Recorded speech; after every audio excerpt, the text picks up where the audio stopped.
بسم الله الرحمن الرحيم. اللهم صل على محمد وآل محمد. اللهم صل على محمد وآل محمد. اللهم صل على محمد وآل محمد واسمع دعائي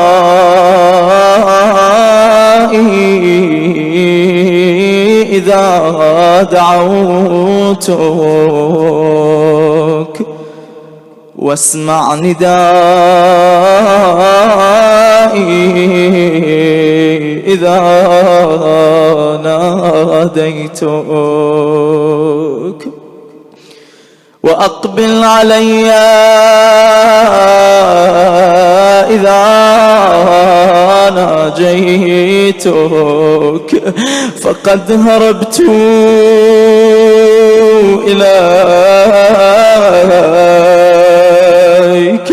ووقفت بين يديك مستكينا لك متضرعا إليك راجيا بما لما لديك ثوابي، وتعلم ما في نفسي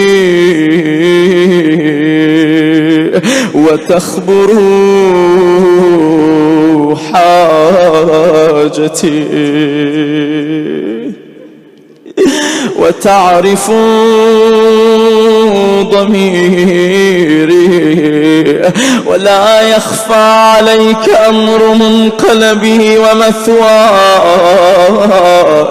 وما أريد أن أبدئ به من منطقي وأتفوه به من طلبتي، وأرجوه لعاقبتي،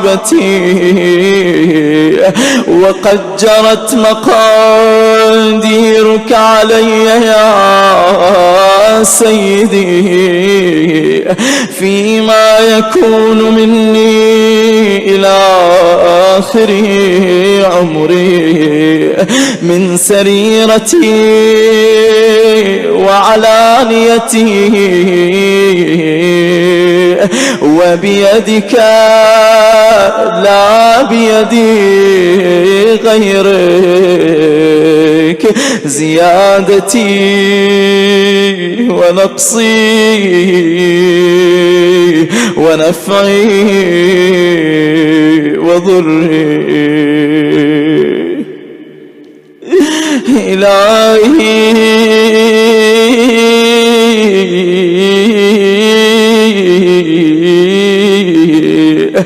إن حرمتني فمن ذا الذي يرزقني، وإن خذلتني فمن ذا الذي ينصرني. إلهي أعوذ بك من غضبك وحلول سخطك. إلهي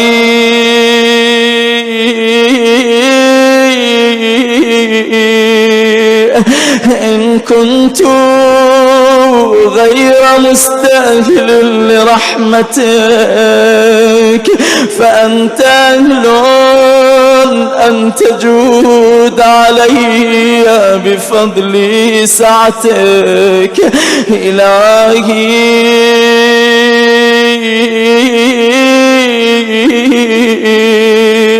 كأني بنفسي واقفة بين يديك، وقد أظلها حسن توكلي عليك.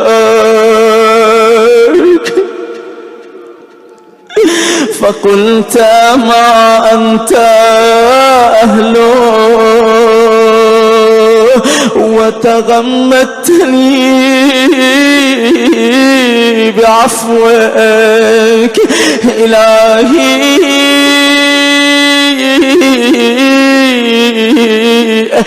إن عفوت فمن أولى منك بذلك وإن كان قد دنا أجلي ولم يدنني منك عملي فقد جعلت الإقرار بالذنب إليك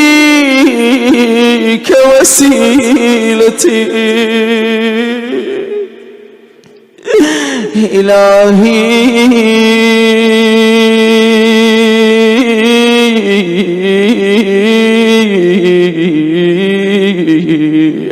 قد جرت على نفسي في النظر لها فلها الويل إن لم تغفر لها إلهي لم يزل برك علي أيام حياتي فلا تقطع برك عني في مماتي إلهي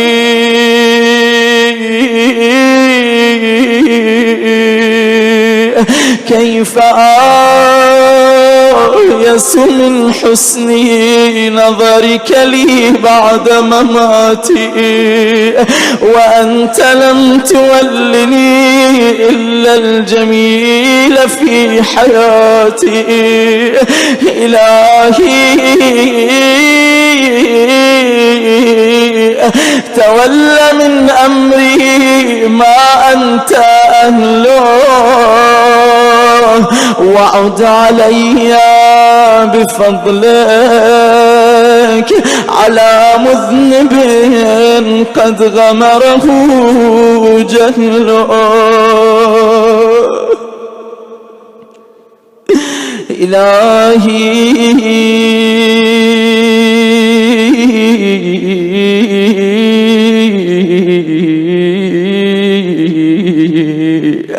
قد سترت علي ذنوبا في الدنيا وأنا أحوج إلى سترها علي منك في الأخرى إذ لم تظهرها لأحد من عبادك الصالحين فلا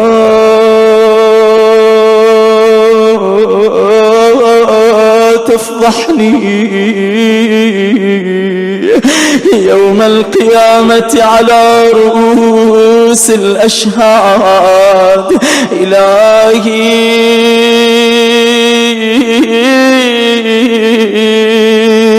جودك بسط أملي وعفوك أفضل من عملي إلهي فسرني بلقائك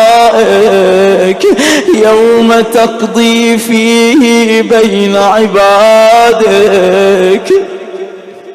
إلهي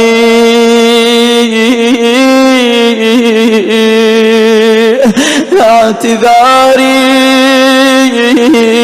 إليك اعتذار من لم يستغن عن قبولي عذره فاقبل عذري يا أكرم من اعتذر إليه المسيئون إلهي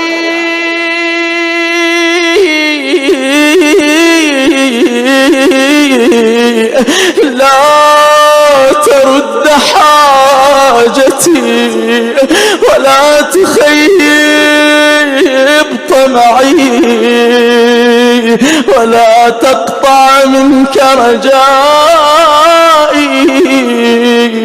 وأملي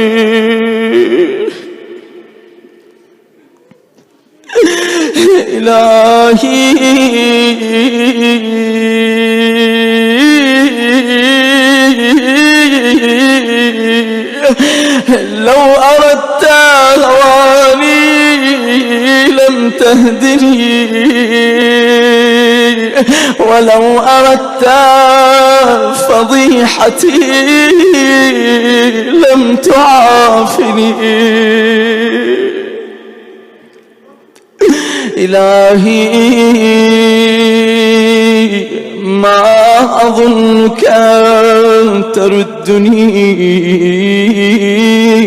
في حاجة، قد أفنيت عمري في طلبها منك، فإلهي فلك الحمد أبدا أبدا، دائما سرمدا، يزيد ولا يبيد، كما تحب وترضى. إلهي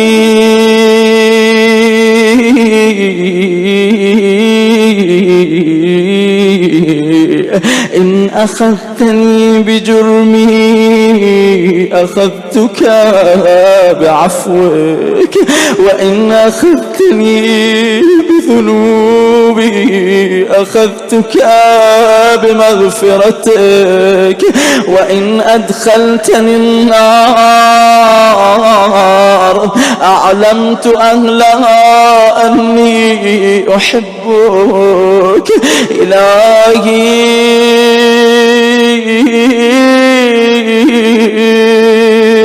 إن كان صبر في جنب طاعتك عملي، فقد كبر في جنب رجائك أملي. إلهي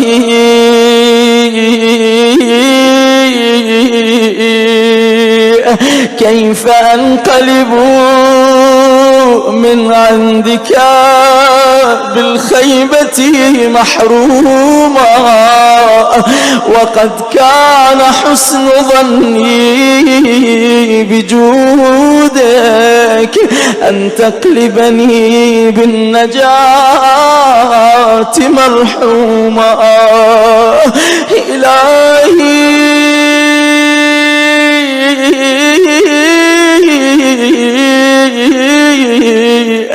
وقد أفنيت عمري في شرة السهو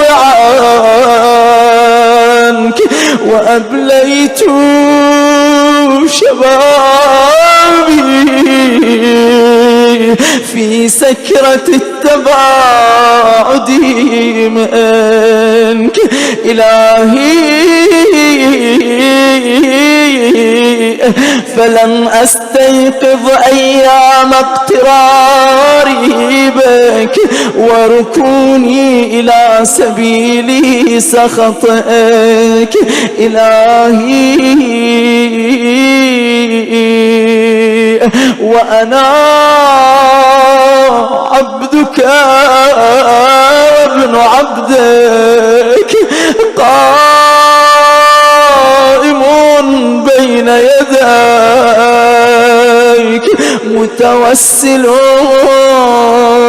بكرمك إليك.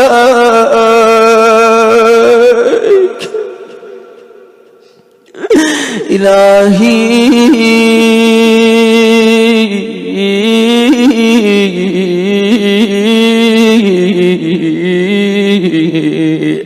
أنا عبد أتنصل إليك مما كنت أواجهك به من قلة استحيائي من نظرك، وأطلب العفو منك إذ العفو نعت لكرمك إلهي.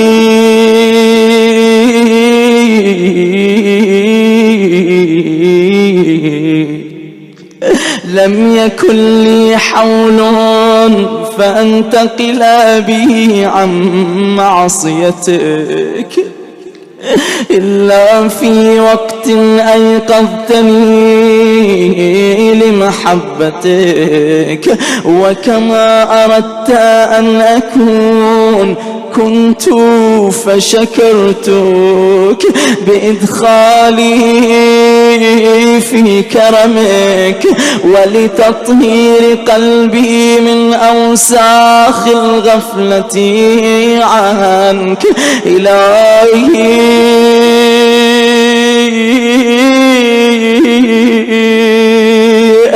انظر إلي نظر من ناديته فأجابك واستعملته بمعونتك فأطاعك. يا قريبا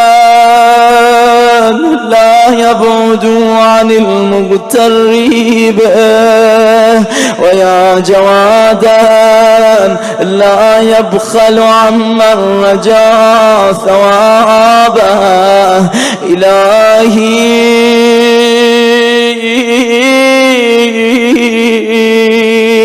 هب لي قلبا يدنيه منك شوقه، ولسانا يرفع إليك صدقه، ونظرا يقربه منك حقه إلهي.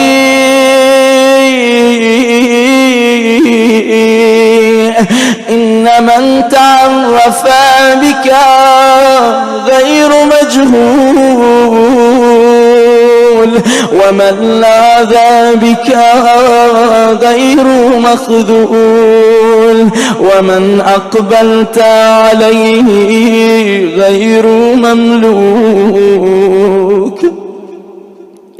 إلهي.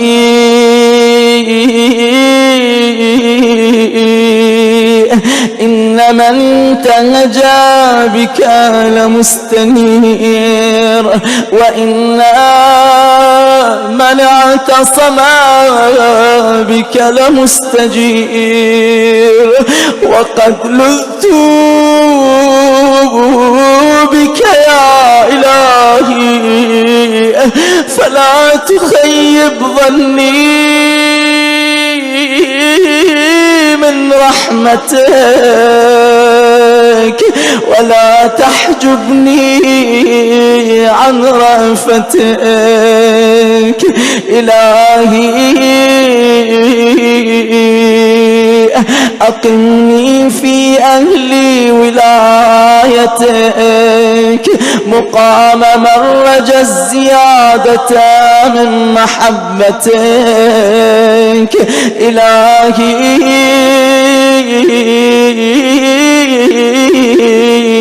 وألهمني ولهم بذكرك إلى ذكرك، وهمتي في روح نجاح أسمائك، ومحلي قدسك إلهي.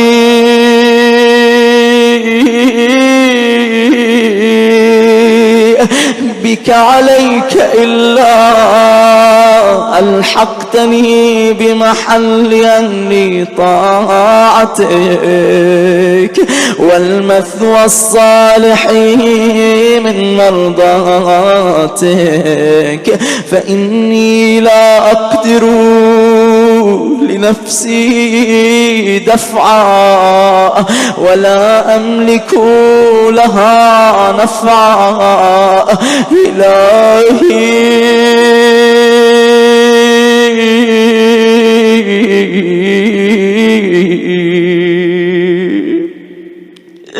أنا عبدك الضعيف اللطيف المذنب ومملوكك المنيب،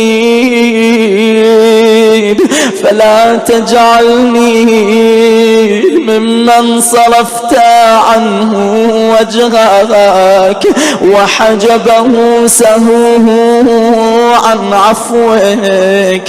إلهي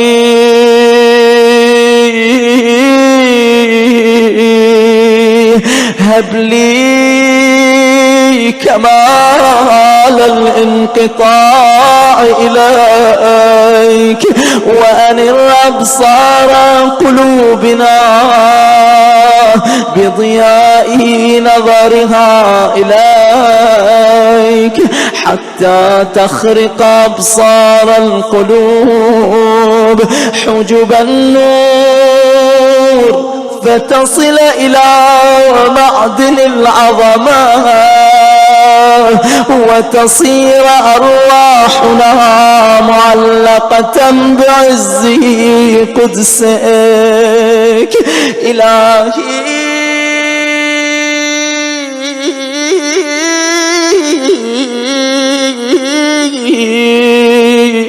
واجعلني ممن ناديته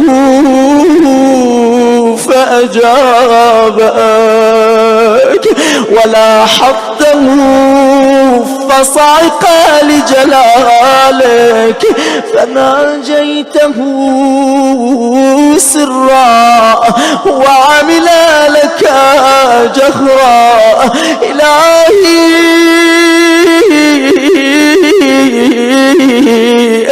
لم أسلط على حسن ظني قنوط الأياس، ولن قطع رجائي من جميل كرمك. إلهي إن كانت الخطايا قد أسقطتني لديك، فاصفح عني بحسن توكلي عليك. إلهي إن حطتني الذنوب من مكارم لطفك، فقد نبهني اليقين إلى كرم عطفك. إلهي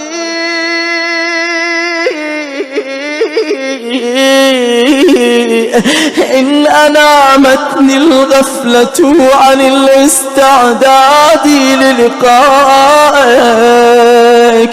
فقد نبهتني المعرفة بكرم آلائك. إلهي إن دعاني إلى النار عظيم عقابك، فقد دعاني إلى الجنة جزيل ثوابك. إلهي فلك أسأل وإليك أبتهل وأرغب، وأسألك أن تصلي على محمد وآل محمد، وأن تجعلني ممن يديم ذكرك ولا ينقض عهدك ولا يغفل عن شكرك ولا يستخف بأمرك. إلهي وألحقني بنور عزك الأبهج، فأكون لك عارفا وعن سواك منحرفا، ومنك خائفا مراقبا يا ذا الجلال والإكرام. وصلى الله على محمد رسوله وآله الطاهرين وسلم تسليما كثيرا.